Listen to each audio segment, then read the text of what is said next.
తొంటి నొప్పికి తొంటికీలు అరుగుదలకి ఒక అరుదైన కారణం కాక్సా వేరా అండి. ఇది ఎక్స్రేలో చూసాం అనుకోండి, ఈ యొక్క బాల్ కి ఈ తొడ ఎముక యొక్క బోన్ కి ఈ యాంగిల్ అనేది నార్మల్ గా మనకు 135 డిగ్రీస్ ఉండాలి. అది ఒక్కొక్కసారి ఇది జన్మతః వీళ్ళకి కొంచెం డిఫరెన్స్ ఉందనుకోండి, 120 డిగ్రీస్ అట్లా ఉందనుకోండి, త్వరగా అరుగుదలకు గురయ్యే అవకాశం ఉంటది. అలాంటి ఒక ఉదాహరణే ఈ పేషెంట్ ఏంటంటే మనం 48 ఏళ్ల వయసులోనే హిప్ రీప్లేస్మెంట్ చేయాల్సిన అవసరం వచ్చింది. బట్ రిజల్ట్స్ అనేవి చాలా బాగుంటాయండి. సర్జరీ బాగా జరిగిందండి. 4 months బ్యాక్ జరిగింది సార్. 1 monthకే నడవగలిగాను సార్. నేను చాలా బాగుంది.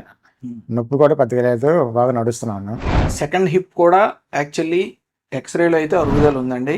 అండ్ అవసరమైనప్పుడు లెఫ్ట్ హిప్ కూడా ఆపరేషన్ చేసి రిజల్ట్ అనేది మనం సాధించే అవకాశం ఉంది. ఇక్కడ ఇంకొక ఆశ్చర్యకరమైన విషయం ఏంటంటే సర్జన్ పేరు రాంప్రసాదే, పేషెంట్ పేరు రాంప్రసాదే. Thank you.